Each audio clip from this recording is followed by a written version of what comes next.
algunos conceptos que ya han llevado antifúngicos, creo, ¿no? Les han dado, ¿no? Vamos a recordar solamente algunas cosas dirigidas ya a lo que es el tratamiento, ¿ya? Muy buenas tardes a todos los que están llegando, ya me conocen, soy el doctor Oscar Herrera. Vamos a hablar acerca de infecciones fúngicas. Empezaremos que actualmente hay cambios en el planeta, eso se le llama cambio climático. Y obviamente, durante los últimos 130 años en promedio,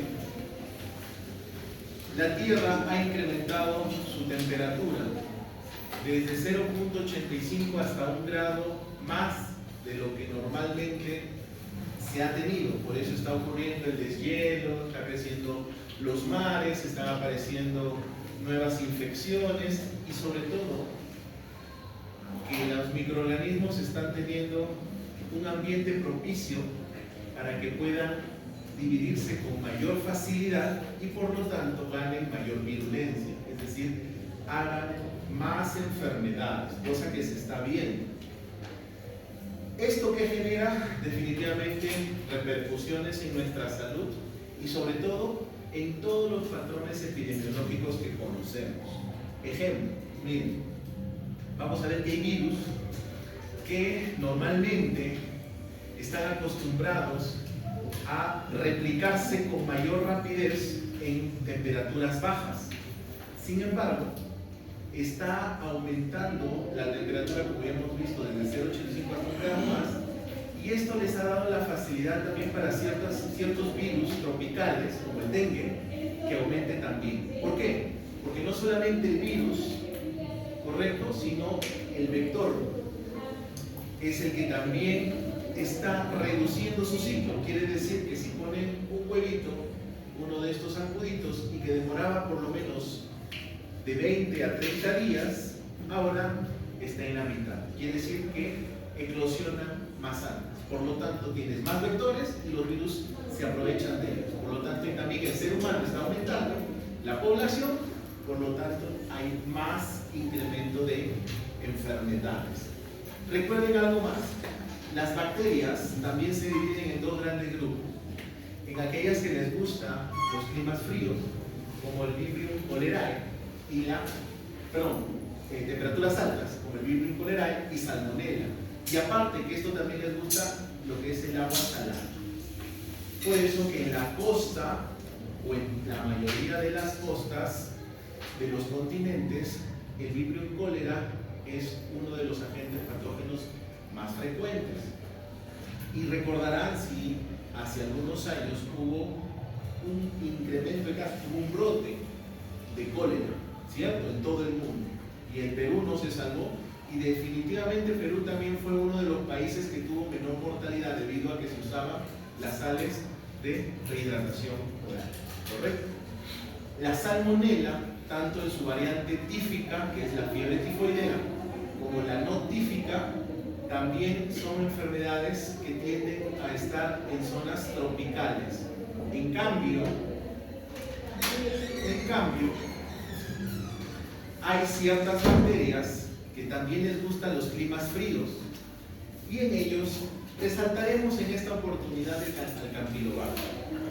El Campylobacter, que se encuentra en las aves principalmente, ¿cierto? En sus heces, en las gallinas, en las palomas, en todas las aves de corral. Y sabemos que genera un cuadro de diarrea, ¿no? Y sabemos también que en los climas fríos también incrementa su replicación y por lo tanto en más casos. Y estos también después llevan a patologías y respuestas autoinmunitarias, ¿no? Recordarán que cada ciertos ciclos de tiempo, como por ejemplo es en la estación de invierno, hay más cuadros respiratorios y diarreicos, ¿verdad? Y tenemos ese famoso síndrome de Guillain-Barré, que el Campylobacter es uno de los tantos agentes etiológicos, ¿cierto?, conocidos. Entonces, de ahí también la importancia, porque en la región Junín, en la cordillera de los Andes, tenemos más casos de prevalencia de Guillain-Barré. Secundarios, puede ser a Campylobacter o puede ser también a infecciones virales. Estos cambios climáticos, doctores, han incrementado todas las enfermedades. Obviamente, como es más caliente, necesitamos que los protozoos aumenten. Por eso que en zonas tropicales la malaria, la criptosporidiasis, la leishmania, la giardia principalmente, y entre Trypanosoma cruzi, ¿cierto? ¿Cuál es el agente de qué enfermedad produce Trypanosoma? ¿Alguien recuerda? ¿Nadie? Arequipa, sur. Perdón, a ver, fuerte. No le escucho. No le escucho. O tengo hipoacusia secundaria a citomegalovirus, ¿cierto? O ustedes hablan muy bajo. Chagas, perfecto. La enfermedad de Chagas, que es una predominantemente en la zona de Arequipa. Correcto. Bacterias, el Vibrio cólera, la leptospirosis, que es una espiroqueta. ¿Cuáles son las 3 espiroquetas que conocen, que afectan al ser humano? Aparte de la leptospira, que ya lo mencioné, que deberían saberlo, ¿no? Uno es la sífilis, ¿cierto? Porque es Treponema pallidum, espiroqueta, pertenece a la familia de la espiroqueta, por su forma de sacacorcho. ¿Y quién más? La borrelia, que da la enfermedad de Lyme por la picadura de la garrapata. Esas son las 3 espiroquetas de importancia para el ser humano y la deberían de saber y deberían saber sus manejos. Y otra cosa, si se aprenden dengue, muy similares leptospira, porque tiene también 3 fases. ¿Correcto? El dengue también tiene, es muy similar. La coinfección de dengue y leptospira en la región de selva es muy frecuente y a veces se muere pensando que es dengue y al final es leptospirosis y ni siquiera le ponen un antibiótico. Ojo, ténganlo en consideración. Virus, bueno, ya ni qué decir, el dengue, la fiebre del Nilo y de otras, chikungunya y todo lo que es en zona tropical por lo general. Pasemos ahora al tema de los hongos. Los hongos necesitan un ambiente húmedo y cálido, ¿correcto? ¿Dónde lo tenemos en el cuerpo humano eso? En la boca, en las mucosas respiratorias, en la mucosa oral, en toda nuestra mucosa gastrointestinal, ¿cierto? Hasta el ano. ¿Y en la mujer? En su aparato reproductor, ¿cierto? En la vagina principalmente. Entonces, vamos a ver que los patógenos fúngicos constituyen una amenaza importante. ¿Por qué? Porque uno, al igual que las bacterias, también se están volviendo resistentes a los medicamentos. Y hay otros que son ya resistentes intrínsecamente. Me imagino que ustedes les habrán dado la clase de bacterias, ¿cierto? Hay bacterias que ya tienen una resistencia intrínseca, que solamente necesitan ser estimulados o expuestos a un antibiótico para recién manifestar su resistencia. Lo mismo ocurre con los hongos. Y vamos a ver. ¿Qué más necesitamos saber? Miren, la incidencia y las zonas geográficas de las enfermedades fúngicas por lo general son las zonas tropicales, húmedo y caliente, se acaba el asunto. ¿Qué más? Pero con el calentamiento global están apareciendo ya en todas las zonas. Ya no interesa si es costa o es selva. También está apareciendo en la zona de la cordillera de los Andes o las sierras europeas. ¿Qué más? Estas formas ya no solamente son colonizantes, sino que también se convierten en invasoras. Y al ser invasoras, ¿qué significa? Que necesitan llegar al torrente sanguíneo para después tener la puerta para el ingreso de diferentes órganos o inclusive pasar la barrera hematoencefálica. correcto. Y si es en la gestante, la otra barrera es hematoplacentaria. Perfecto. ¿Quiénes son los que están con mayor predisposición? Toda persona que tiene compromiso de la respuesta inmunitaria. No sé si recuerdan cuando yo dicté una clase y les dije que por lo general a mis alumnos cuando rotan conmigo yo les explico que tienen que enfocarse y clasificar a su paciente en 3 grandes grupos. Inmunocompetente, ¿cierto? Que es lo que podemos aprender toda la teoría de medicina, porque la mayoría de la teoría de medicina es para el inmunocompetente.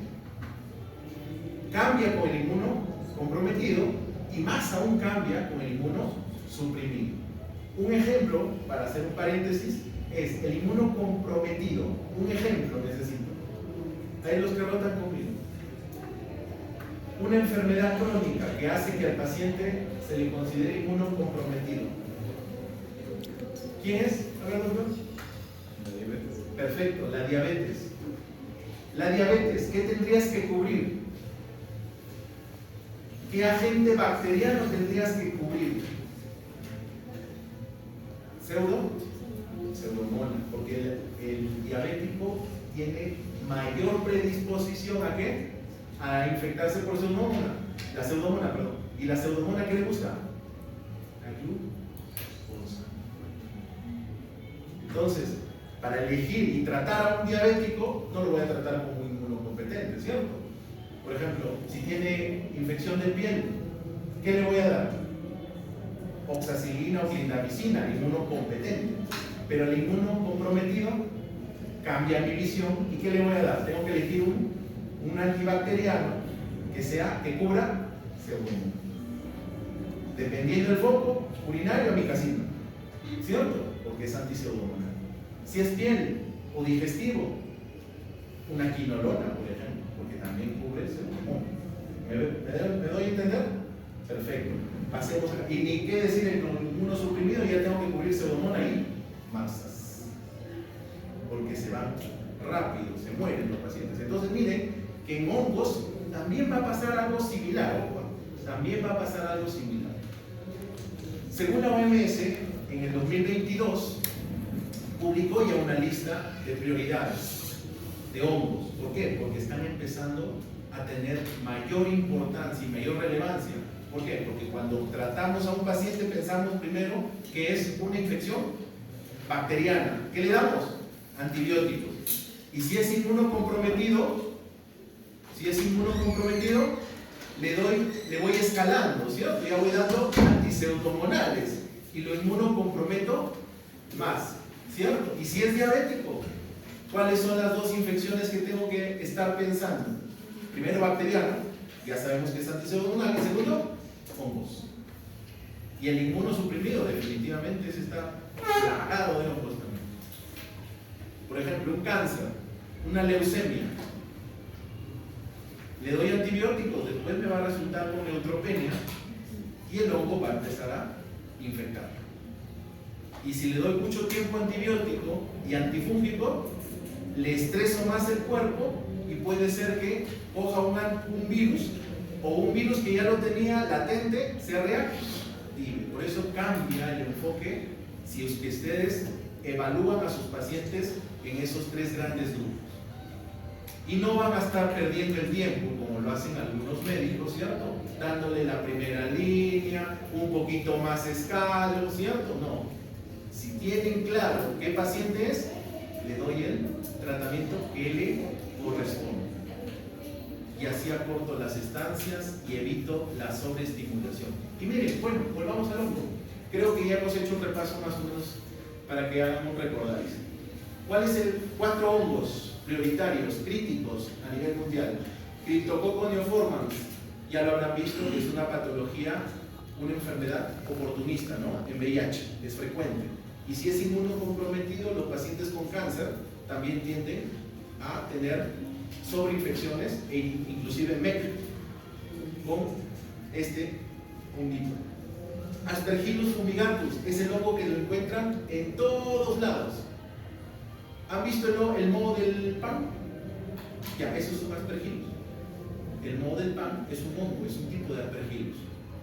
¿Qué más? Y las cándidas, la cándida albicans, que se está volviendo más resistente al fluconazol, y hay otra que es recontra resistente, la cándida auris. Esta es una levadura con resistencia intrínseca a todos los azoles. Y ya vamos a ver, ¿cuáles son la familia de los azoles? Imidazoles y los triazoles. Dos nada más necesitan saber. Y esto es lo que vamos a ver, principalmente aspergillus y cándidas. Si es que nos da el tiempo, vamos avanzando rápido, porque criptococo creo que ya lo han llevado en el 8. El segundo grupo de alta prioridad, miren, cándida glabrata, que vive en zona tropical, eso se le llamaba antes, ahora se le llama Nacasiomyces glabrata. ¿Por qué? Porque ya tiene un grado, tiene genes intrínsecos de resistencia para ciertos azoles. No para todos, para ciertos azoles. Tenemos el histoplasma, los mucorales. El mucoral, también llamado hongo negro, ¿cierto? Les dan los diabéticos. Y empieza como una lesión en el paladar duro, como una zona oscura, por eso se le llama hongo negro, porque tiene esa característica, formar una lesión negruzca. Y el hongo empieza a ascender y va carcomiendo como si el hueso fuera una galleta. Para él lo come el hueso. Llega a ser sinusitis, puede ser frontal, parietales, etmoidales, malares, etmoidales. Pero si llega al frontal, puede carcomer el hueso y llegar y hacer un absceso cerebral. ¿Cómo se trata ese hongo? Con anfotericina. Pero tiene una alta mortalidad en diabéticos. El diabético no le duele, ¿cierto? No tiene muchos síntomas, porque tiene patología de neuropatía y vasculopatía. O sea, no se va a quejar. Va a llegar cuando ya tiene la lesión y ya no va a poder pasar los alimentos. Le examinan la boca y el tratamiento no es solo con tratamiento. Tienes que sacar el hueso comprometido y es deformante la cirugía. Los cirujanos de cabeza y cuello tienen que sacar ese segmento y queda hueco. Porque hay que salvarle la vida, ¿no? Porque el hongo va a seguir penetrando. Pero en esa salvarle la vida, dejas una herida, una cavidad, y la sobreinfección se lo puede llevar al paciente. La mortalidad es del 99.6%, algunos dicen 99.7%. Son pocos los que sobreviven a esta patología. Cándida tropicalis también tiene una resistencia, vive en las partes tropicales. Cándida paracoccidiosis también, el fusarium y otros. El grupo 3, prioridad media, tenemos esta otra lista. Acá, sobre todo en esta parte, ustedes están para su lado derecho, tenemos al Cryptococcus gatti, que es el otro complemento, ¿no?, de Cryptococcus neoformans, porque por eso conforman ese complejo, ¿cierto? Cryptococcus neoformans gatti, complex, así le dicen algunos. ¿Qué más? La neumocistosis, que le da también al paciente con VIH, y para coccidioides. Bueno, y algo que resaltar es el tercero de la mano izquierda, de arriba hacia abajo, el coccidioides y el paracoccidioides. ¿Por qué lo quiero resaltar? Porque son los únicos hongos, al menos de esta lista, intracelulares. Estos son intracelulares. ¿Correcto? Repito, la coccidiosis y la paracoccidiosis son hongos intracelulares. Entonces entremos rápidamente a recordar lo que es las infecciones fúngicas. Grupo de microorganismos que se dedican principalmente a degradar la materia orgánica. ¿Quién ha visto la película de Venom? ¿Alguien ha visto la película de Venom? ¿Nadie? ¿Cómo lo conocen? ¿Cómo? Simbionte. Ya. Miren, los hongos son nuestros simbiontes. correcto, para que nunca se olvide. ¿Ya? Son simbiontes, se aprovechan de nosotros. Correcto, viven junto con el huésped, tienen una ventaja, obviamente mutua. Algunos en el intestino grueso permiten la degradación, ¿cierto?, de ciertas vitaminas, las cuales nos van a permitir absorberlas, pero las vitaminas para ellos son sus desechos, ¿correcto? Y ahí nos aprovechamos también. Son saprófitos, se nutren de la materia orgánica y son comensales. Pero, ojo, uno se beneficia, que por lo general va a ser el hongo más que nosotros, y el otro no se va a perjudicar, pero cuando son inmunocompetentes, ahí va a ser comensal. Pero si es inmunocomprometido o inmunosuprimido, él se va a convertir en un patógeno. Deja de ser comensal y se convierte en patógeno. Obviamente algunos hongos metabolizan antibióticos y por eso que el penicilio, ¿cierto? De ahí sale la penicilina, ese famoso hongo que contaminó las placas de Petri, ¿cierto? Y pudieron aislarlo, la molécula. Recuerden que es el reino Fuji y en células también eucariotas. Pero unas formas ovaladas y otras alargadas que vamos a diferenciarlo. Miren, por lo general son unicelulares, vamos a ver que van a ser las levaduras, y los multicelulares que van a ser los hongos mohos o filamentosos. ¿Y quiénes son los intracelulares? Los dos ejemplos que he dado, la coccidiosis y la paracoccidiosis. Perfecto. ¿Y quién más es encapsulado? Pero no es intracelular, sino es extracelular, que vive también en las aves, en sus heces. El Cryptococcus y el otro que es su primo, que es el Cryptococcus lactis. Muy bien, ahí vamos a ver, levaduras son unicelulares, vamos a ver que se pueden dividir por fisión, es decir, a la mitad. Desde la parte nuclear se divide primero y después la célula. Eso se llama fisión nuclear o fisión binaria. Nuclear o binaria, desde el núcleo, desde la parte central. En cambio, también hay otra forma. Uno de los polos se empieza, ¿cierto?, a hacer una yema y a formar, obviamente, un nuevo hongo. Eso se llama gemación. Pero también se le conoce a esta yema, ¿correcto?, como blastoconidia. Pero hay una variante, estas son las levaduras.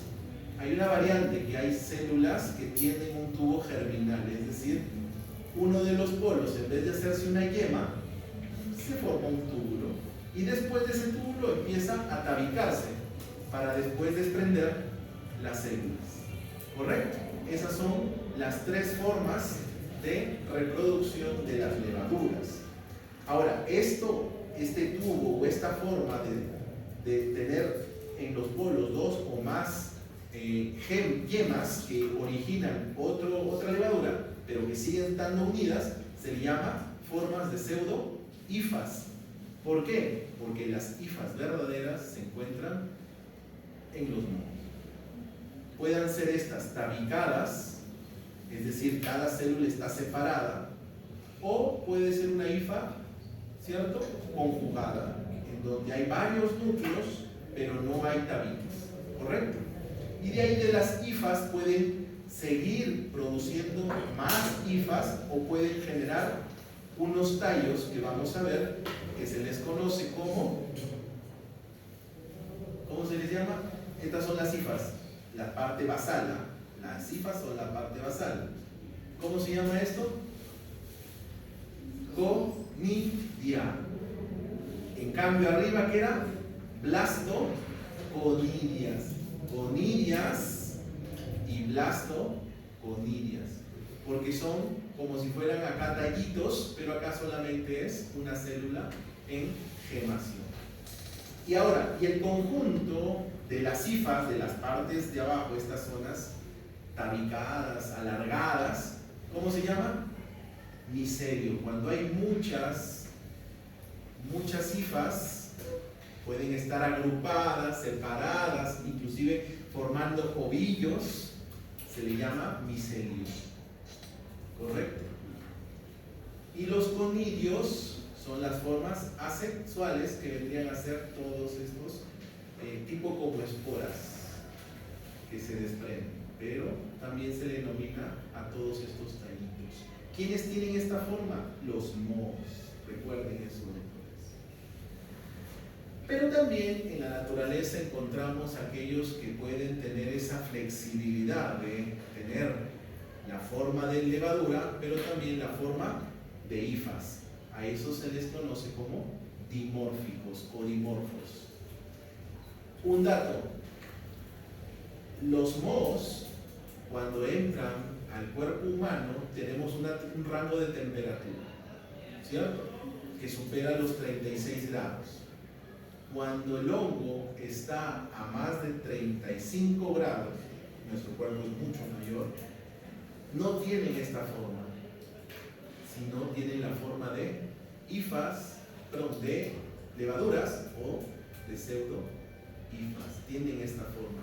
Por eso que al microscopio no se puede identificar. ¿Correcto? Ténganlo en consideración. Excepto, siempre hay un excepto en medicina. Por ejemplo, en nuestro árbol bronquial, que está en contacto con el ambiente. Ahí sí ya podemos encontrar hifas verdaderas. ¿Quién está ahí? Colonizando. Vamos a ver al Aspergillus. Muy bien, doctores, sigamos. Vean, un ejemplito didáctico. Hongos unicelulares, todas las levaduras. Vean, acá están levaduras. Cándida, para ser exacto. Pero dentro de los hongos pluricelulares tenemos a los mohos, a los mayores representantes, como el Aspergillus, que tiene esta forma microscópica. Pero también algunos comerán champiñones, ¿no? A algunos les gustará champiñones, ya, pues esos hongos son setas, ¿correcto? Esos hongos pertenecen a ese grupo grande, macroscópico, llamados setas. Algunos serán comestibles y otros serán venenosos. Esta es una forma de levadura, obviamente ovoide, con todas sus organelas, como cualquier célula. Pero, como les dije, hay dos polos. Hay un polo que se llama Bad-Skal, que es en realidad la cicatriz que quedó de la yema anterior, de lo que se desprendió de la otra levadura. Y el otro polo que va a tener un septum y que va a tener la yema y que va a formar, obviamente, otra levadura. Y ahí están las dos grandes clasificaciones: levaduras forma ovoide y las hifas. En pocas palabras, levaduras y mohos. Esas son las dos formas. Tenemos septos que pueden ser completos o incompletos, como ya hemos visto. Bueno, si quieren ampliar un poco más, les dejo esta diapositiva, no vamos a estar mucho tiempo, para pasar a los hongos que nos interesan saber, clínicamente hablando. Las infecciones fúngicas en humanos en realidad pues son enfermedades producidas por hongos. Estos microorganismos, que pueden ser por lo general microscópicos, ya sabemos que pueden ser uni o multicelulares, ¿cierto? Pueden ser levaduras o mohos, principalmente. ¿En dónde se encuentran? En el agua, en el ambiente, en el suelo y también en nuestro cuerpo. Ya sabemos que estos honguitos son nuestros, sobre todo la levadura, es nuestro simbionte, ¿no? Tenemos a nuestro venom ahí, chiquito pero bueno. Las micosis pueden ser clasificadas de la siguiente manera: 5, para que recuerden sus deditos de la mano. Empezamos desde la parte dérmica, más superficiales, y por ende tiene los micosis superficiales. Las mucosis cutáneas, ¿cierto? Cuando llegan a la dermis, ya principalmente, esta es la epidermis, diríamos de alguna manera. Subcutáneas, cuando ya tiene llegada a lo que es el tejido celular subcutáneo, pero principalmente subcutáneas se refiere a los vasos o el sistema linfático, cutáneo, sistema linfático. Sistémicas, cuando llega sangre y compromete otros órganos, y oportunistas, que depende del sistema inmunitario, ¿cierto? Inmunocompetentes, pero más que todo, inmunosuprimidos. El ejemplo más característico, VIH en estadio SIDA. No es el único ejemplo, ya les he dado, de cáncer, ¿cierto? El el cáncer también. Otro que no es ni siquiera una inmunosupresión severa, las neutropenias. Las neutropenias. Acuérdense que los neutrófilos, ¿de quiénes nos defienden? Bacterias y hongos. Principalmente de dos, de bacterias y hongos. No sé si les han explicado, pero cuando tienes neutropenia febril, o también llamada ahora sepsis neutropénica, porque ya cambió de nombre, es de acuerdo a las épocas y a los autores. ¿Qué pasa? ¿Qué tienes que cubrir primero? Bacterias. Y si es dependiendo, porque eso no da en el inmuno competente, da en el inmuno comprometido o en el inmuno suprimido. ¿Cuáles serían los que tengo que cubrir? Pseudomonas, como ya les expliqué, ¿cierto? O dos antiseudomonales. ¿Cuáles son los dos esquemas iniciales? Ceftazidima, amica, que ya no se usa mucho, por cierto, pero algunos hospitales todavía lo usan. O pípera, cilinaltazolam. Y se inicia con eso en neutropenia febril. No mejora en 3 días. ¿Qué hago? Tengo dos opciones. Espero 3 días más, ¿cierto? O le cambio inmediatamente y escalo. ¿Correcto? Inclusive ya tengo que utilizar carbapenems. Pero cuando ya subo a carbapenems, ¿qué tengo que estar pensando? Si no es necesariamente bacteria, tendría que ya ir pensando en cubrir en hongos. ¿Y cuál es el más complicado de manejar a veces y que está dentro de nuestro propio cuerpo? La cándida. Por eso pensemos en honguitos.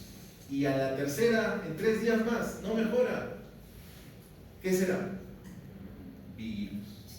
Y así tienen que ir pensando para ir cubriendo, porque hay guías ahora, busquen, se los recomiendo, para que al menos puedan entenderme de lo que estoy hablando.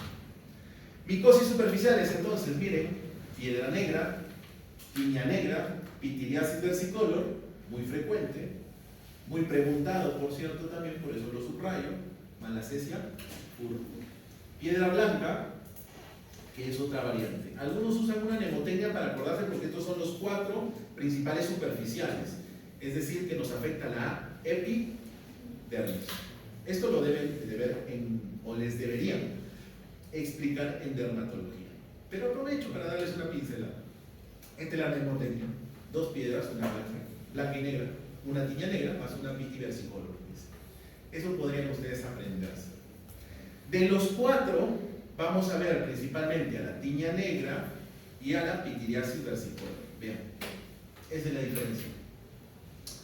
La tiña negra, correcto, es para aquellos pacientes que se dedican a la limpieza de piscinas o a la agricultura, porque necesariamente tiene que ingresar por un trauma, correcto, o si tenemos una herida, y por lo general se ubica en las palmas. Tiene bordes muy irregulares, pero esa lesión un poco oscura, que es lo que caracteriza a este hongo, porque ese hongo es de color, microscópicamente es de color negro. Por eso le dicen tiña negra. En cambio, la pitiriasis, también llamada malacesia furfur, ¿correcto?, les da en aquellos pacientes que son atópicos. ¿Qué significa? Que la piel no es tan húmeda, es más seca, ¿correcto? Y por ende también hay un grado de inflamación y hay microlesiones, y ahí es donde aprovecha el hongo y se mete y genera estas lesiones. Esta es única, o puede tener lesiones satélites como se ve ahí. Ahí pueden ver la flecha, ¿no? Ahí vamos a ver. Ahí, ¿pueden ver algo? Tampoco. Nada, bueno, sigamos. Pitiriasis versicolor, la malacesia furfur, son máculas de color marrón claro, a diferencia de este color oscuro. ¿Qué más? ¿Qué se pide? Vamos a ir viendo que es un raspadito de la piel y se pide KOH, que es el examen directo de hongos. Y se le ponen unas gotitas de KOH. Por lo tanto, vamos a poder ver, en este caso, si es superficial en la piel, ¿qué voy a tener? ¿Levaduras o hifas? A ver, doctora. Hifas, bueno, porque están en la piel. Hifas. hifas. Por lo general son hifas. Tiña, pitiriasis son hifas. Hifas. ¿Con qué estrato? Por si acaso no vaya a venir clotrimazol en crema, se da una semana. Si no mejora el tratamiento tópico, tengo que pasar a ketoconazol. 200, es decir, una tabletita de 200 por un mes, por 30 días. Cualquiera de estas dos se trata de esa manera. Y esto lo van a ver más en el Ceruna, la pitiriasis versicolor, que es la más frecuente de todas las superficiales. De interés, pero ya cutáneas, es decir, ya afecta la dermis. ¿Correcto? Ya estamos profundizando en la capa de la piel. Las dermatofitosis, o también llamadas tiñas verdaderas. En cambio, la otra no es verdadera, pero tiene ese nombre.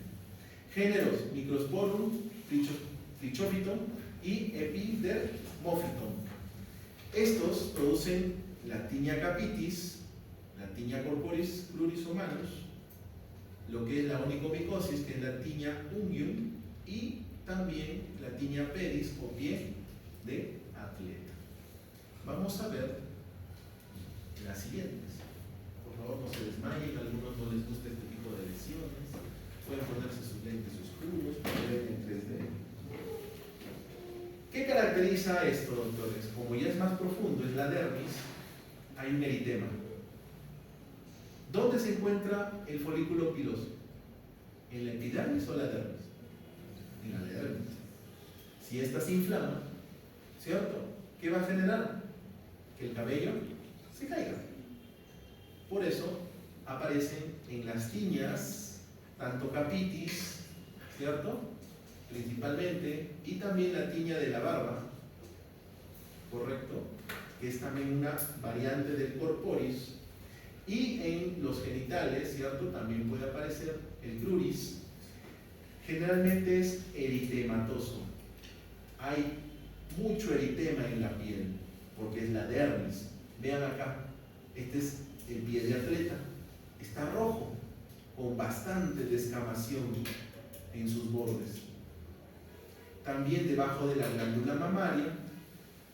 Esto es en los genitales, ¿correcto? Este es un testículo, este es la ingle, y en la barba, que parece, en la barba puede ser inicialmente confundido como una psoriasis. ¿Por qué? Porque se forman placas, una costra muy grande. En cambio, en la corporis, ¿correcto? ¿Qué pueden ver algo raro acá, en esa imagen? ¿Quién podría detectarlo ahora?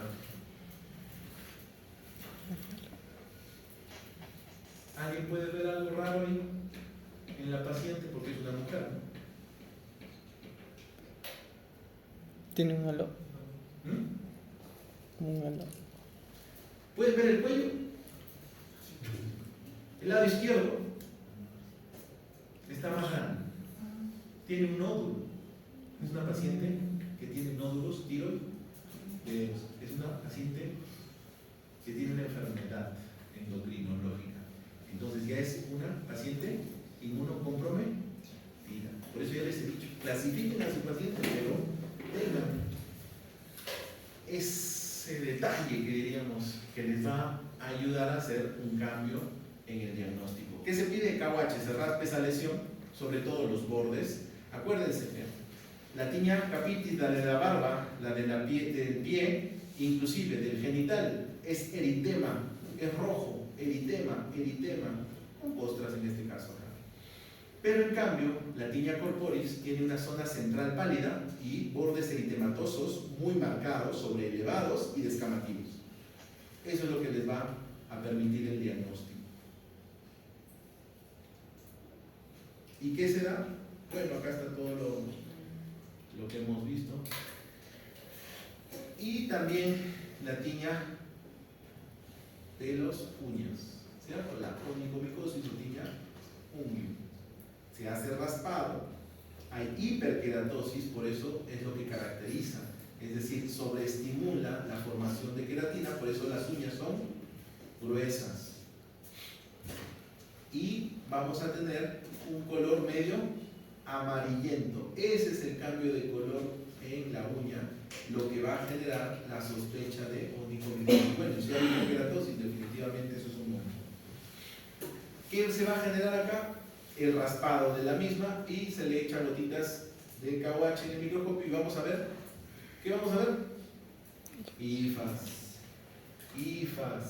doctores. Siguiente. ¿Y cuál es el tratamiento de las tiñas? Miren, itraconazol.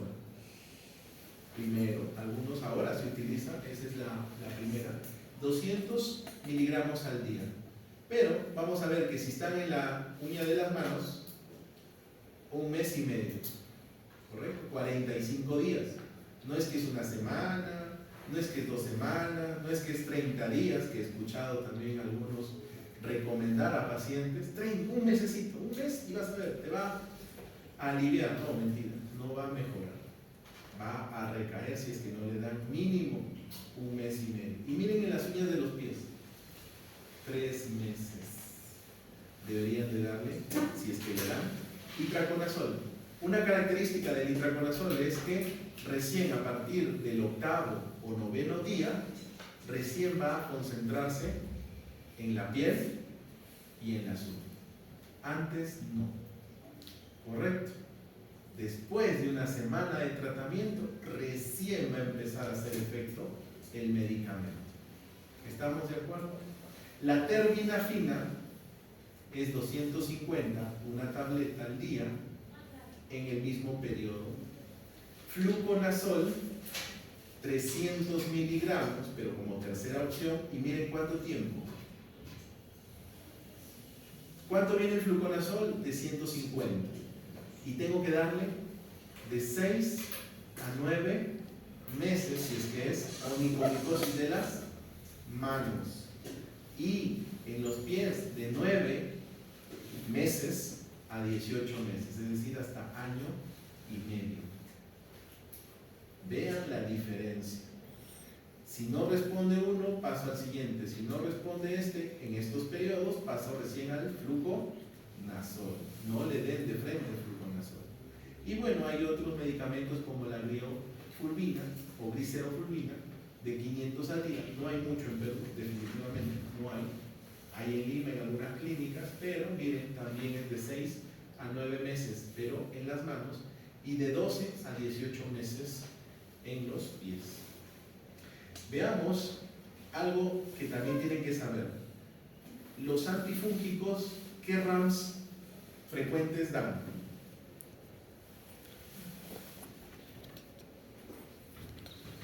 Hepatotoxicidad, doctores. Y tienen que controlarlo cada 2 semanas, dicen las guías. Tienen que pedirle TGO, TGP principalmente. Pero recordarán mi clase de hepatitis, ¿cierto? Una diapositiva que les he enseñado que hay 3 patrones, ¿no? Para valorar la función del hígado. Patrón hepatocelular, ¿cierto? TGO, TGP y DHL. Patrón colestásico. ¿Qué tengo que pedir?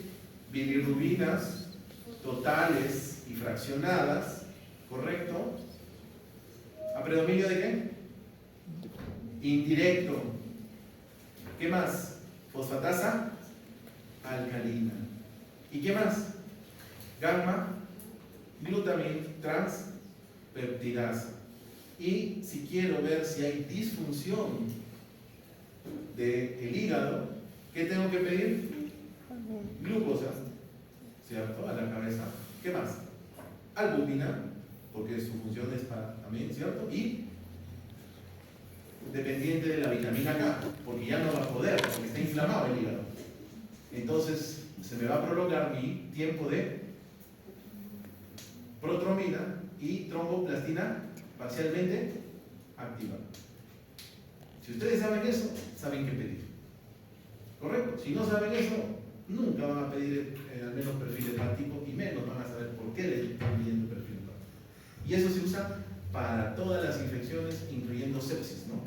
Porque sepsis hay una etapa donde se considera de disfunción orgánica, ¿cierto? Y disfunción multiorgánica. Porque tengo que ver qué órganos se me están complicando. Los dos principales son riñón e hígado. Y bien, me sirve también en hongos porque si no conozco que todos los antifúngicos me van a fundir el hígado, ¿cierto? Y no le piden cada 2 semanas y lo citaron al mes, ese paciente posiblemente va a venir histérico y vomitando porque no va a tolerar la vía oral. Por eso se controla cada 2 semanas. Dato, doctores, no vaya a hacer que venga en su examen, en sus preguntas. Por algo yo estoy repitiendo. ¿Qué más? Micosis subcutáneas. ¿Qué vía utilizan? La linfática. Acuérdense, cuando hablamos de subcutáneo, más se refiere a linfático. ¿Quiénes se esparcen por el sistema linfático? A la cabeza, el Sporotrix. ¿Correcto? Sporotrix senki. Y empieza a tener lesiones siguiendo el curso del vaso linfático. ¿Qué más? El feo, yo no, por si acaso. Feo, ifo, micosis. Ojo, esto es pregunta. Esta última ha venido en esta última pregunta, en el último examen de salud. Cromoblastomicosis y micetoma. Ojo, esos son los subcutáneos, pero ya les recomiendo que lo relacionen con el sistema linfático. Sistémicos de interés: blastomicosis, paracoccidiomicosis, coccidiomicosis, histoplasmosis y penicilosis. Pero el Penicillium magnificatum, ojo, este es el que da en pacientes con cáncer. Repito, pacientes inmunosuprimidos. En inmunocomprometido, competente, este no hace nada, este es colonizante. En cambio, el resto sí puede ser cualquiera de esos 3 grupos. Y las micosis oportunistas, candidiasis, cándida, que se divide en 2 grandes grupos, albicans y no albicans, Cryptococcus signiformans, ¿cierto? Y el gati, aspergilosis, que ya hemos visto que es el moho por excelencia y la levadura por excelencia es la cándida. Neumocistosis, que ya lo han visto en VIH, y mucormicosis, que es el mucor propiamente dicho, y también el rhizopus. Esos son los 2 que afectan a quién, paciente diabético principalmente. El que les acabo de explicar, que es el deformante, es una cirugía que tienen que sacar, no sé, hasta la mitad de la cara, inclusive le sacan al paciente y queda con un hueco ahí. Y si no mata el hongo, lo mata la sobreinfección bacteriana. Métodos diagnósticos, doctores. Hay 3. Nos interesa que ustedes reconozcan la microscopía y las tinciones. Ojo, hemos dicho que hay unicelulares, pluricelulares y sobre todo intracelulares. Entonces necesito saber con qué tinción yo puedo identificar. Porque si piden solamente una sola tinción, se les va a escapar los otros tipos y no van a poder tener un buen análisis del caso clínico. Por ejemplo, KOH directo, ¿qué me permite ver? Levaduras y pseudo-IFAS, haciéndoles nuevamente mención de que cuando los mohos ingresan al cuerpo, ¿cierto? Y si está en sangre o en alguna otra parte del cuerpo que es diferente al aparato reproductor o a la cavidad respiratoria, ahí sí vamos a tener IFAS verdaderas. Pero si es secreción de cualquier otra parte, puede confundirse. Vean, el KOH puede producir artefactos e inclusive si el operador que está observando el microscopio no está bien capacitado, puede un artefacto reportarlo como si fuera una levadura o una pseudohifa. Esa es su tinción Gram. Todos los hongos son Gram positivos. Ojo, Gram positivos. Ahí están las levaduras y los mohos. La limitación del Gram es que no te permite ver intracelulares, pero sí te ve levaduras y sí te ve mohos. En cambio arriba, levaduras y pseudohifas, pero no sabemos con exactitud qué tipo es. Quien sí nos orienta más es el Gram. Tinción negativa, o también llamada en Perú tinta china, ¿correcto? ¿Para quién es? para el criptococo. ¿Correcto? El criptococo. ¿Y qué vemos en el criptococo? Su halo, la pared. La pared es la que no se pinta. Esa pared en forma de anillo. En un campo oscuro, definitivamente. Miren la sensibilidad, ¿no? 90% llega de la tinta china para intracelulares. ¿Cuáles son los otros dos intracelulares que mencioné? Coxíneas y coccidioles. Perfecto, doctores, y paracoxidioles. Y finalmente, la tinción Giemsa. Ojo, miren, tinción Giemsa permite ver principalmente hongos intracelulares. Todo también, junto con la tinta china. Pero acá entonces la Giemsa, ¿para quién serviría? Para la paracoxidiosis y la coccidiosis. Esta es su tinta china. Perdón, la tinta Giemsa. En cambio, la tinta china es para criptococo solamente. Este sí es de 70 a 90%. Pasamos a los cultivos. Los cultivos para hongos tenemos agares primarios, agares especializados y agares diferenciales. Primarios, necesito que se aprendan el agar saburo. Ahí crece la mayoría de hongos, sobre todo las levaduras. Las levaduras, saburo, levaduras. Bueno, tienen el papa dextrosa que antes se usaba, es muy arcaico, ¿no? Y también otro tipo de agar. Agares especializados, la variante del saburo, ya sea el agar glucosado o el agar dextrosa, ¿correcto? Permiten ya identificar no solo levaduras, sino también ramificados o mohos o aspergillus. Pero también hay otros agar, el agar modificado, ¿no?, de Sapectos. Y bueno, hay otros que se utilizan en la industria alimentaria para determinar si los alimentos están contaminados por hongo. Ahí resalta el agar micocel, el extracto de malta para lo que es las cervezas principalmente, y el agar rosa de bengala para la mayoría de alimentos.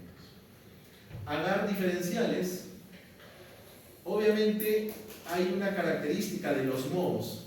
Los mohos crecen con diferentes coloraciones, sus colonias, y para eso se utilizan los agares diferenciados o también llamados medios de cultivo cromogénicos, y eso nos permite diferenciar entre las subvariedades que tienen o subespecies dentro de un mismo hongo. En este caso, para los mohos es utilizado. Las técnicas moleculares que ahora están en boga, y ustedes son esa generación que van a tener que posiblemente utilizar más esta tecnología, tenemos el PCR convencional y el PCR en tiempo real. Estos son los principales para detectar material genético de hongos. Ojo, PCR es el principal, tanto convencional como en tiempo real. El convencional solamente detecta un segmento nada más, uno. En cambio, el PCR en tiempo real detecta varios segmentos genómicos y los replica.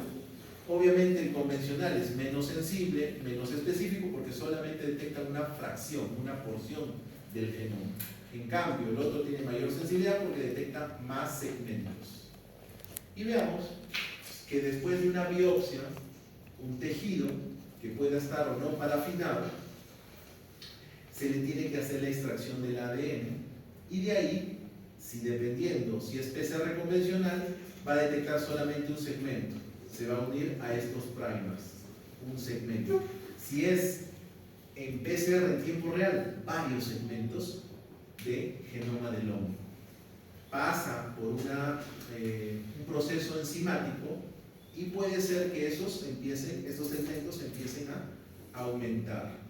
Y con electroforesis me va a dar cuántas bandas se han repetido dependiendo del peso de las bandas, y eso se va a traducir en líneas. Si es PCR convencional, solamente voy a tener líneas curvas ascendentes.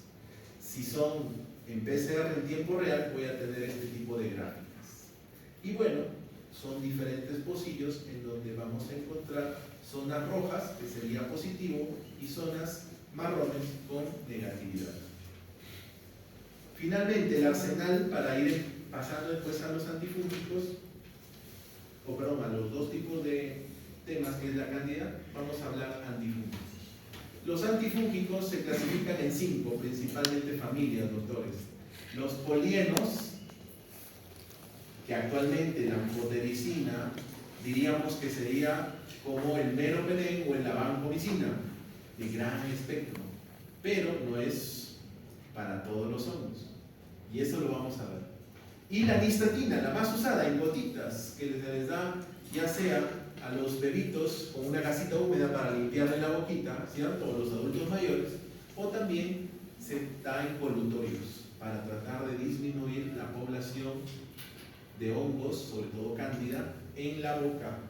La nistatina y la amphotericina pertenecen a la familia de los poliénicos. Los azoles, que ya les dije, imidazoles y los triazoles. ¿Se acuerdan? De triazoles es una familia grande, ojo, pero para que ustedes tengan mnemotecnia, 3, me tengo que acordar del fluconazol, del itraconazol y del policonazol para que hagan tratamiento, porque es lo que más frecuentemente tenemos acá en Perú. El ketoconazol y el clotrimazol, ¿para quiénes se usan?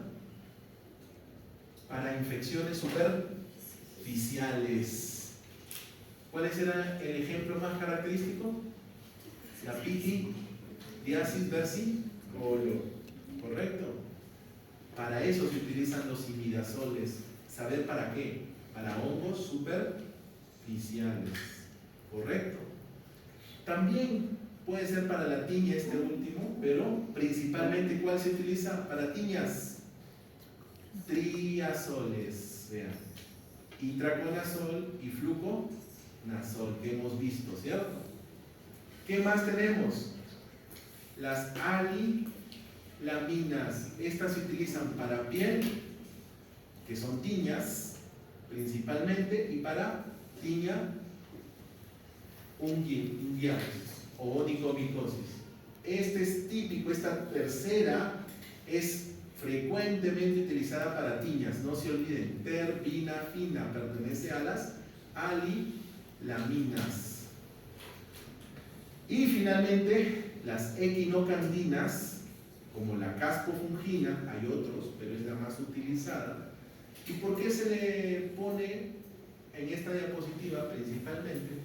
Porque en realidad tiene una ventana terapéutica más amplia y tiene menos reacciones adversas que sus otros similares a esta familia.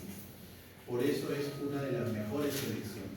Y bueno, tenemos la gliceofulvina, que hemos visto que también se utiliza para infecciones superficiales, ¿correcto? Y la flucitosina, o también llamada 5-fluorocitosina. ¿En dónde habrán escuchado ese medicamento? Para el criptococo.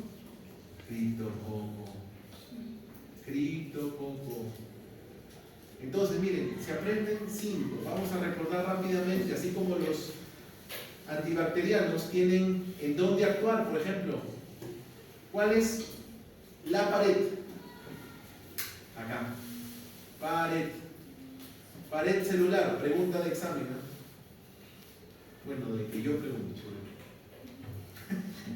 Las equinocandinas. Las equinocandinas inhiben la síntesis de pared celular. Pared, ojo, porque también hay una membrana. La membrana tiene dos principalmente. Síntesis del ergosterol, ¿correcto? Síntesis del ergosterol. ¿Quiénes son? Los triazoles, principalmente fluconazol, itraconazol y boriconazol. ¿Y la terminafina qué era? ¿Qué familia? Alilamina. La terminafina destruye, no destruye, sino que evita la síntesis de ergosterol, que forma parte de la membrana, y netamente que inestabiliza la membrana, ¿cierto? Es la anfotericina B, ya vamos a ir viendo. Después tenemos la ciclofluorocitosina o fluorocitosina, síntesis del ácido nucleico. Evita que se forme ADN fúngico. Y también tenemos la gliceofulvina, conjunto de microtúbulos. Evita que los microtúbulos se unan para unir y formar la yema. En este caso, un nuevo hongo, una nueva germinación. Pero ¿quién evita esa función? La gliceofulvina. Entonces hablemos rápidamente de los azoles y midazoles, que es el ketoconazol y clotrimazol. ¿Para quiénes, repito? Superficiales. Hongos superficiales, perfecto, hongos superficiales. Acuérdense, pitiriasis versicolor, cremas, todo lo que sea epidermis, cremas, todo lo que sea dermis no es crema, es triazoles.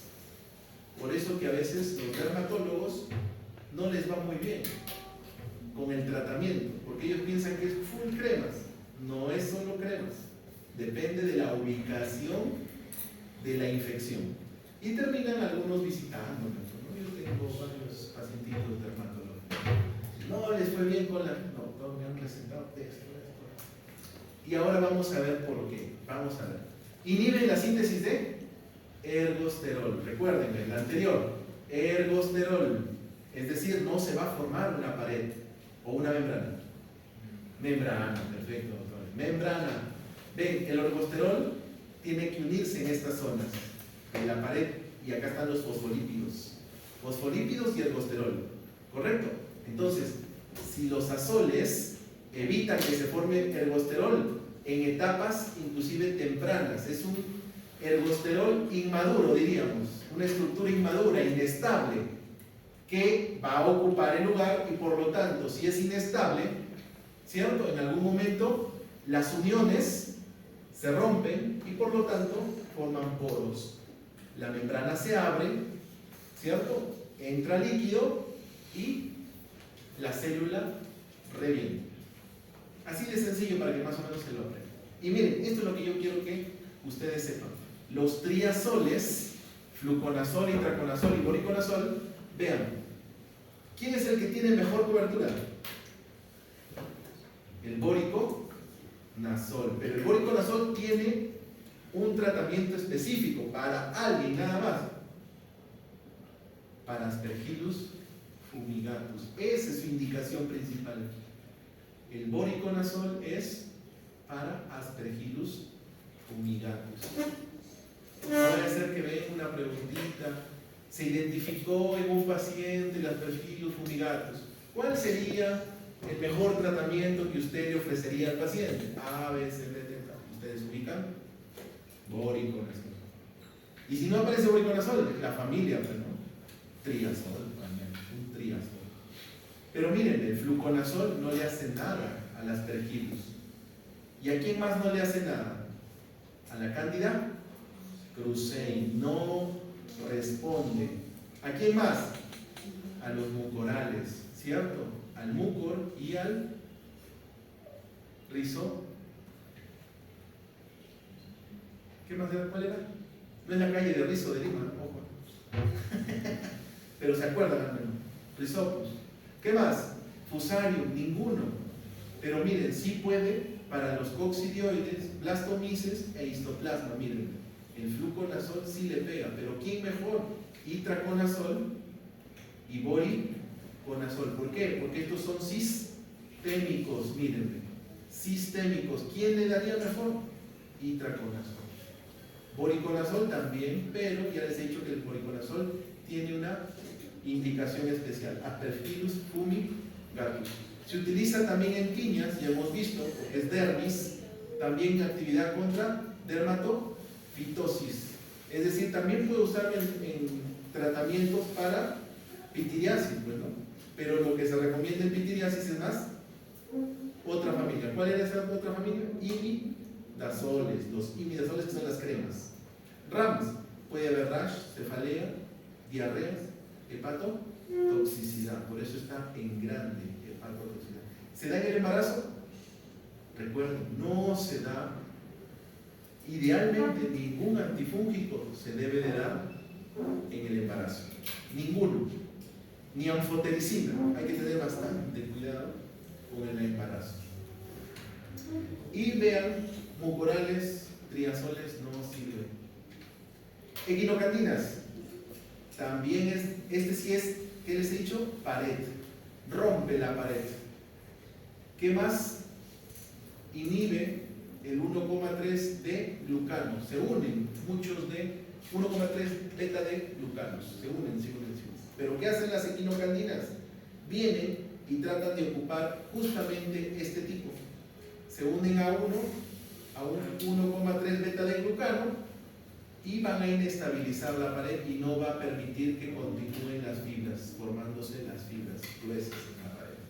¿Quién está acá? La caspofungina, principalmente. Equinocandinas, vean, ¿para qué es su tratamiento? Solo es para cándida y para Aspergillus fumigatus. ¿Sirve para tiñas? ¿Sirve para tiñas? No, por eso que mis pacientitos de algunos dermatólogos me vienen conmigo. Doctor, me están dando micafungina, caspofungina. ¿Les hace algo a la tiña? No les va a hacer nada. ¿Estamos de acuerdo? Por eso, sepan elegir. Y miren, Crucei, Glabrata, ¿y qué más tenemos? Bueno, el Aspergillus es otro género. Pero hay uno que es Lusitania. Este de acá, recuerden, lo vamos a ver en anfotericina, es resistente a la anfotericina. Pero ¿quién le pega muy bien? Vean, las equinocandinas. Ojo, doctores, caspofungina es la mejor elección para cándida, no albicans. Albicans también, pero no albicans son toda esta lista. Y Aspergillus, sobre todo, fumigatus. La terminafina, que inhibe la síntesis también de ergosterol, es decir, de la membrana, porque dentro de la degradación de la acetilcolina o CoA se va a formar el ergosterol, pero dentro de todos ellos va a tener una actividad justamente para evitar que se convierta en lanosterol. Se va a evitar, aquí va a actuar justamente la terminafina. Por lo tanto, no llega a formarse ergosterol, por lo tanto, no hay formación de pared. Y los hongos ya no se pueden replicar. ¿Qué más? Se utiliza para onicomicosis principalmente. Terminafina. Recuerden, hepatotoxicidad, neutropenia y no embarazo.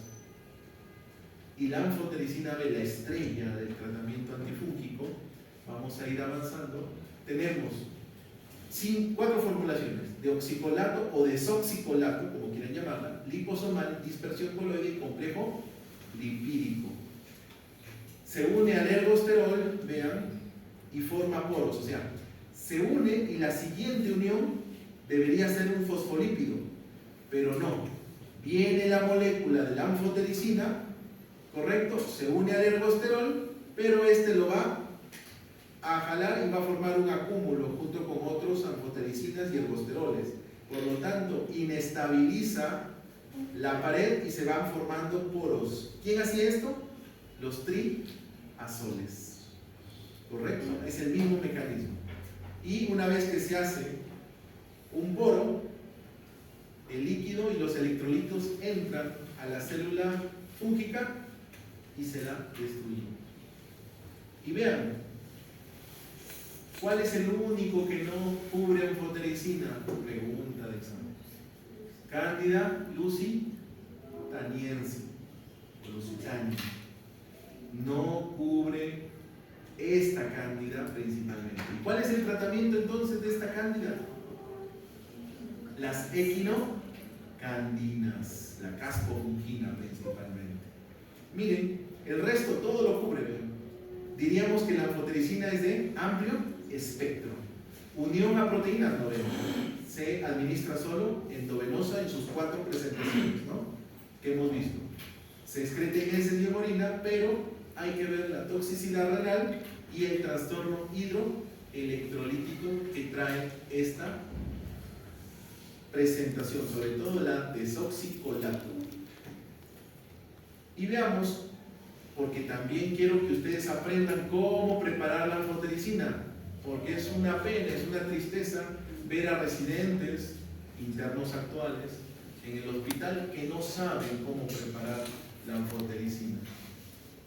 La anfotericina es un fármaco que viene liofilizado, es decir, en polvo, deshidratado, en pocas palabras, le quitaron todo el agua y se convirtió en polvito. Vamos a ver que la dosis de deoxicolato va desde 0.25 hasta 0.5 en la dosis inicial, y la dosis final, la que va a perdurar diariamente, es decir, este es el primer día, dosis inicial, mientras que la dosis final es de 0.5 hasta 1.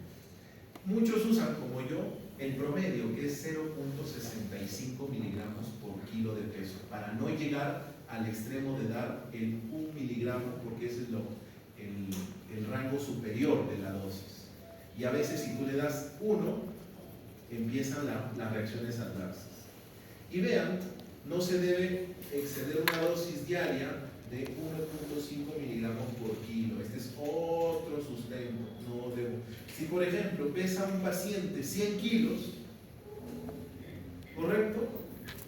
Que hay pacientes hasta 120, 130 he visto yo, ¿cierto? Y le dan a 1 miligramo por kilo. Le dan 1 gramo, ¿cierto? Al día. O 1 gramo 200, 1 gramo 300. Pero ¿qué pasa? Cuando utilizan esta fórmula tienen que tratar de dar por el peso ideal, no por el peso real. O porque si no van a llegar justamente a superar el 1, ¿cierto? 1 miligramo o el 1.5 miligramos por kilo. Y empiezan todas las reacciones que hemos visto acá: toxicidad renal, problemas de trastorno hidroelectrolítico. Otra cosa, ¿se corrige con la insuficiencia renal? No es necesario. Solo se debe corregir y ampliar el tiempo cuando la tasa de filtrado glomerular es menos de 10. Ojo, y se da cada 36 horas, se vuelve a repetir la dosis. Cada 36 horas. En hemodiálisis, ¿le tengo que dar una dosis inicial? O perdón, una dosis adicional. Tampoco. No se da dosis adicionales después de la hemodiálisis. En cambio, la anfotericina liposomal, que es mucho menos, tiene menos reacciones adversas, se da de 3 a 5 miligramos por kilo. Pero lo ideal es tratar de dar 3 inicialmente, subir a 4 o, si es posible, llegar hasta 5 miligramos. ¿En qué tiempo se tiene que pasar? Vean, la deoxicolato es de 2 a 6 horas. Quien les habla recomienda de 4 a 6 horas. Pero la teoría dice de 2 a 6 horas. En cambio, la liposomal se tiene que dar en 120 minutos la infusión. No menos. He visto que han pasado en 1 hora y los pacientes han empezado a tener fiebres, flebitis, escalofríos, y hasta un paciente que tuve la oportunidad de ver convulsionó por el trastorno hidroelectrolítico que le generó. Ojo, esos son los tiempos. Y la anfotericina liposomal, miren, no se corrige en diálisis, se puede dar normal. ¿Correcto, doctores? Ni tampoco se amplía, ni se da dosis adicional después de la diálisis. Y vean cómo se prepara. Se tiene que preparar con agua destilada de inyección, agua destilada. Reconstituir el polvo es con agua destilada, repito. En el hospital agarran y le meten cloruro. ¿Qué hacen? Lo cristalizan. Ya no sirve ese medicamento. ¿Y en qué se tiene que? Una cosa es reconstituir, que es con agua, repito, destilada. ¿Y cómo lo tengo que administrar? ¿Con qué solución? Con dextrosa. Dice, en otros precipita, aunque hay literaturas y guías que dicen que sí se puede administrar con cloruro, pero no se los recomiendo. Yo he tenido una mala experiencia en reconstituir en cloruro. Ok, se disuelve, pero se precipita y por donde va a salir se cristaliza y ya no sale el líquido, se precipita. Entonces con dextrosa, doctores, y al menos se da 500 mililitros, ¿correcto? O hasta 200 mililitros, dependiendo. De 2 a 6 horas y el otro es de 120 minutos si es que fuera liposomal.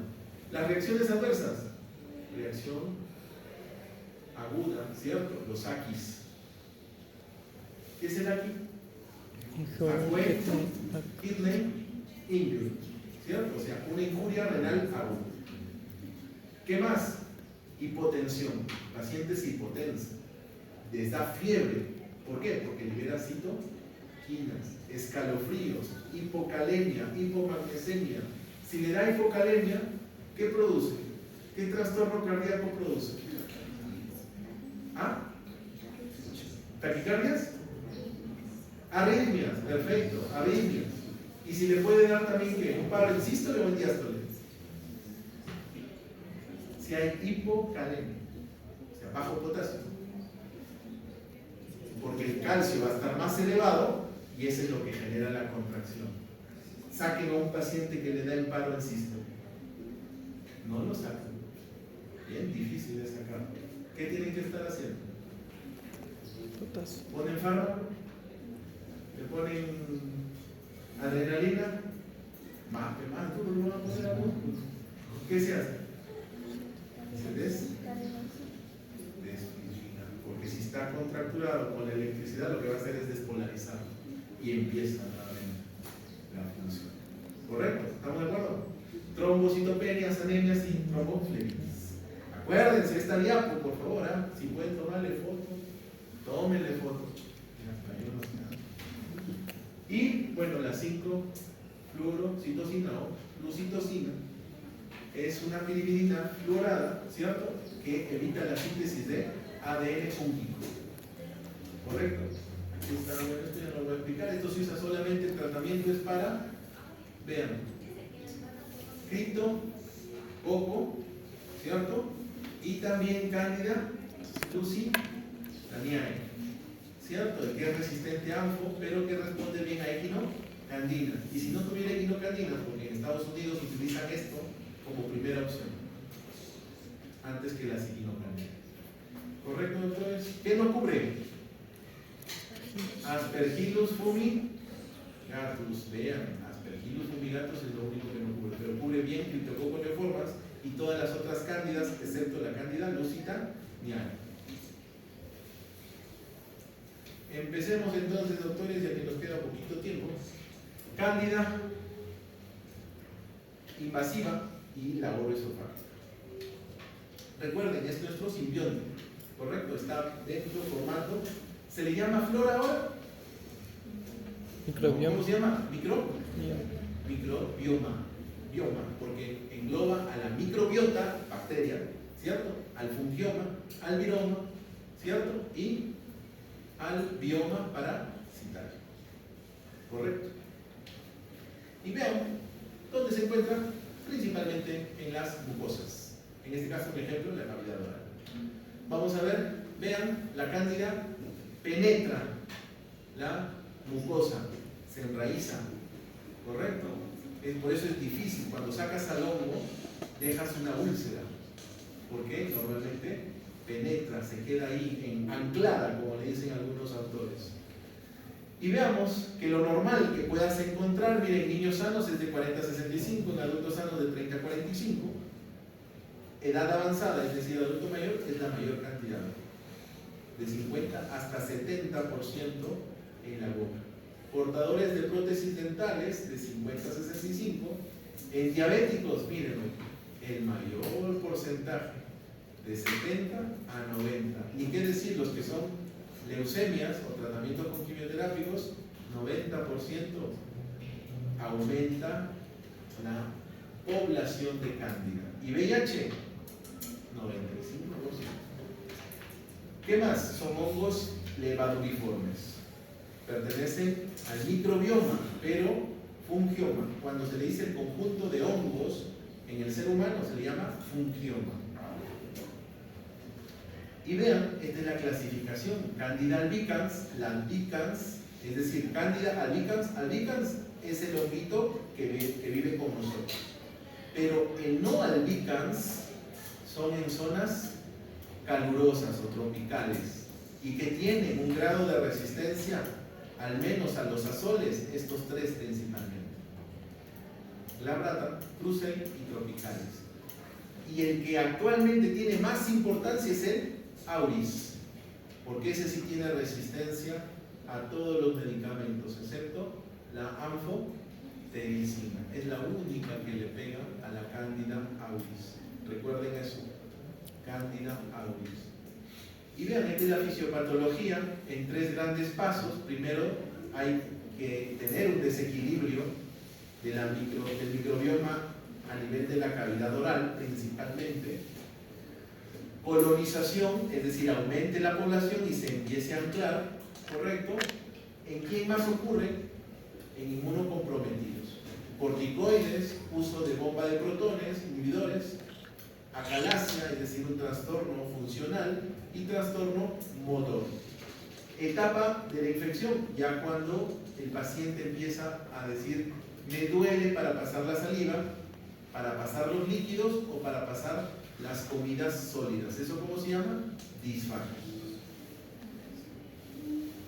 Y si siente la comida que va pasando por la parte retroesternal, eso es esófago. Muy bien, doctores, ¿qué más tenemos? Miren, esta es la presentaciones clínicas. Vamos avanzando rapidito. Orofaringe, esófago, dermis, que hemos visto algunos, genitales, sobre todo la mujer, pero el varón no se salva. Hace balanitis y balanopostitis. Y si invade a la sangre, llega a todos los aparatos del cuerpo humano. Pero ¿sabían que hay diferentes tipos de cándida? Miren. Fotitos. Esto es cuando no se cepillan los dientes y pasan más de 12 horas sin cepillarse los dientes. Esta lengüita llena de hongos, ¿cierto? Y si tienen pareja, se intercambian entre ustedes, ¿cierto? Secreción y hongo también. Te comparto mi hongo. Se ríen muchos. Pero miren, ¿qué pasa si es inmunocomprometido o deprimido? Por ejemplo, es un paciente que tiene linfoma, vean. El hongo prolifera inclusive hasta los dientes, invade. Hasta los dientes. Pero esa es una patología. En cambio, los bebitos, que su sistema inmunitario está en maduración, también sufren de hongos. Y no es que estén mal, ni que estén enfermos. Es su muget de los recién nacidos o de los lactantes. Y miren, es pseudomembranosa. Es una capa gruesa, que es difícil limpiar si se forma, y esto es por falta de higiene. Y en el adulto, por ejemplo, que tiene diabetes, vean, a diferencia del inmunosuprimido, estos son placas pero esféricas, agrupaciones, lesiones circulares. En cambio esto ya son poblaciones y placas ya en realidad. Y vean, estos también son hongos. Esta lengüita en adultos mayores, por lo general atrófica y eritematosa, es un tipo de cándida atrófica. ¿Ven? Pierde la lengua, ¿cierto?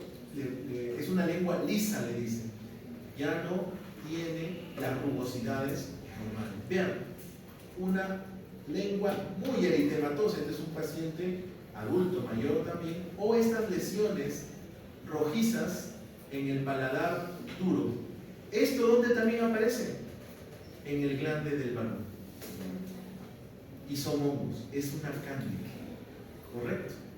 Y vean que también puede evolucionar más todavía de una simple cándida a lo que es una neoplasia maligna, la leucoplasia vellosa, por persistencia de cándida inicialmente de esta manera y termina como un cáncer de lengua.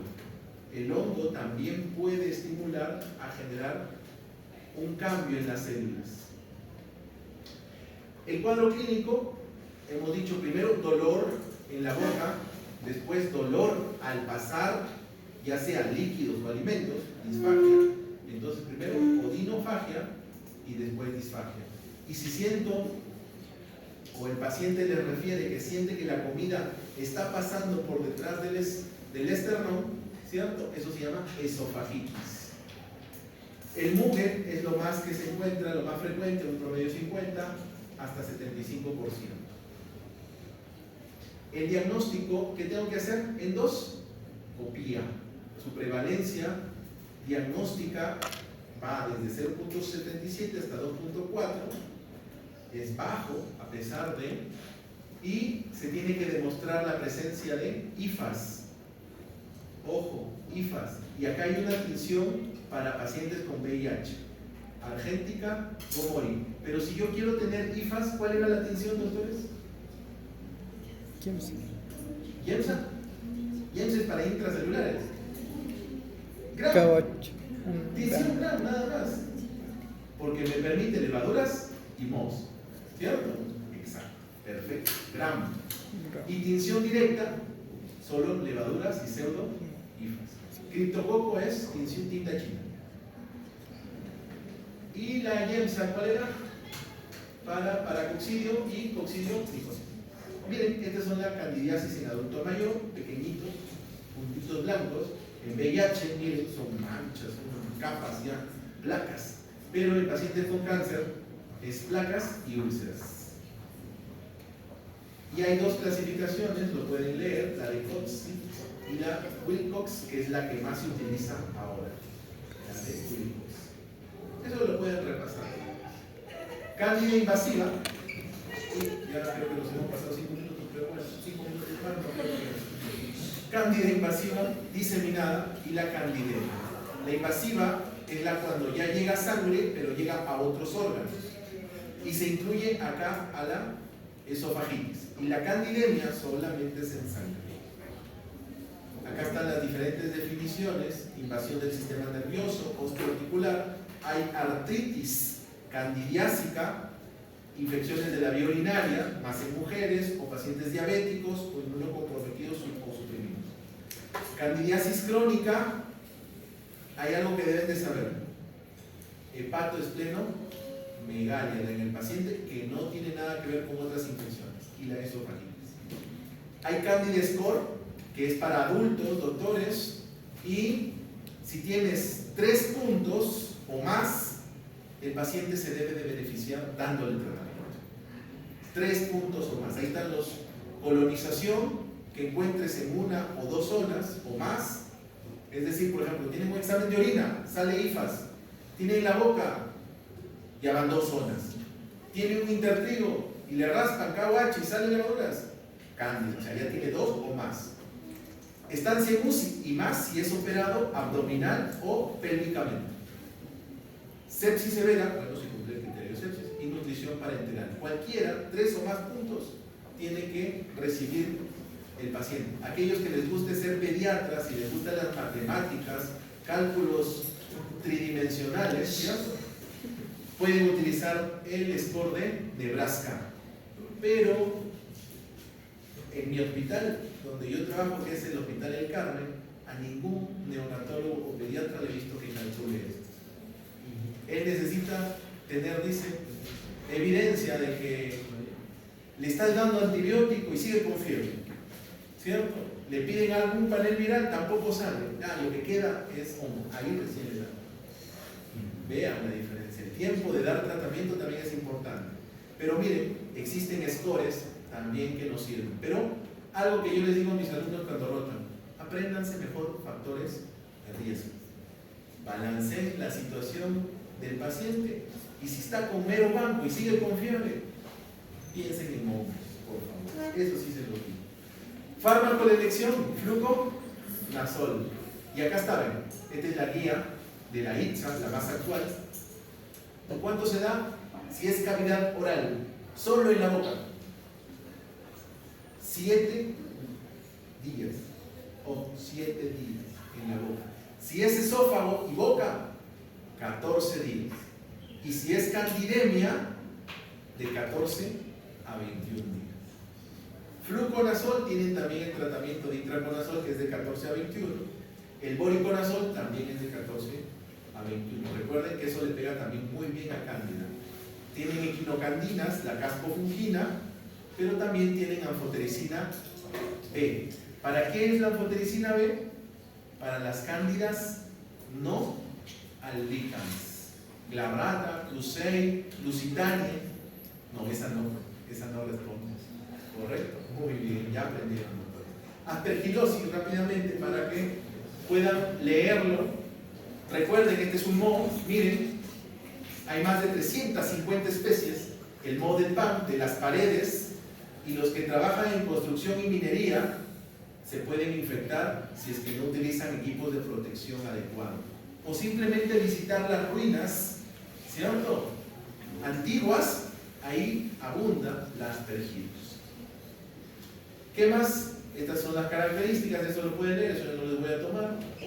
Pero esto sí, el cultivo. ¿Recuerdan? ¿Esto qué medio es? Cromatográfico. Porque los hongos flavi son amarillos, los nigri negros, los terri blancos y plomos, y el fumigatus es gris, netamente gris. Para eso sirve ese tipo, para diferenciar los subtipos de aspergilosis. Otra cosa, si se come un pan, un alimento que tenga aspergillus, les va a dar una intoxicación alimentaria. El aspergillus es la primera causa de intoxicaciones alimentarias, por no lavar la fruta, la comida, no hervirla y otra, etc. Es por vía respiratoria. Acuérdense, bueno, esto ya lo pueden leer. Recuérdense que inmunocomprometidos y suprimidos son los más afectados. Y estos son las aspergilosis de presentación pulmonar, la broncopulmonar alérgica, el aspergiloma, cuando ya tienen secuela, sobre todo los que han tenido tuberculosis y les dejó cavernas, o los que sufren fibrosis quística, que son quistes grandes, pueden ser colonizados por este hongo. Y bueno, las extrapulmonares, que también son invasivas, la onicomicosis cutánea, que es muy similar a lo que hemos visto en la clasificación de hongos. Esto, apréndanse: aspergilosis broncopulmonar alérgica, paciente se comporta como si tuviera asma, pero no cumple los criterios de un asmático, pero tiene la sintomatología, es decir, síndrome obstructivo bronquial agudo. Tiene sobra, pero la etiología es este hongo. Miren las lesiones. ¿Qué más tenemos? Esto lo pueden revisar, doctores. El aspergiloma es una caverna y una pelota de hongo, una pelota fúngica. Ese es el aspergiloma. En pacientes que ya han tenido una secuela, vean, ahí está, esa pelotita dentro de una cavidad secuelar. Los que sufren de fibrosis, también aspergiloma. Después aspergillus necrotizante, hace una neumonía y se hace una caverna, y después puede sufrir aspergiloma, vean, se necrosa. Y bueno, la cavitaria fibrosante. Eso ya lo pueden revisar, doctores. Y los criterios son estos. Este de acá, no se olviden. Con esto termino porque ya están, creo, están yéndose. Diagnósticos para aspergillus, doctores. Tengo que tener al menos el ABCD. ¿Y qué es el D? Galactomanano. Ese es el que me va a dar el diagnóstico. Pido en sangre, o en orina, o en cualquier otro líquido corporal. Si es sangre o cualquier otro líquido, más de 0.5 el valor es positivo. Pero si es por lavado fibrobronco alveolar, tiene que ser más de 1. Si es pulmonar, más de 1. Si es sangre o cualquier otro líquido. ¿Y qué tengo que tener? Los otros criterios epidemiológicos, que ya les he dicho, los factores de riesgo, clínicos, inmunocomprometido suprimido, fiebre, sin respuesta al tratamiento antibiótico, signos y síntomas dependiendo de la ubicación. Criterio imagenológico, nódulo o signo del halo, que ya hemos visto. Y bueno, acá está resumido esta. Y ahí está. Algo que quiero que pregunto, y siempre pregunto, es esto: eosinofilia, más de 500, e IgE, más de 400. O bueno, en esta diapositiva más de 417. Eso sí se aprende. Criterio diagnóstico de bronco pulmonar alérgica. Muy bien, doctores, ha sido un gusto. Espero que tengan éxito en sus exámenes. Muchas gracias.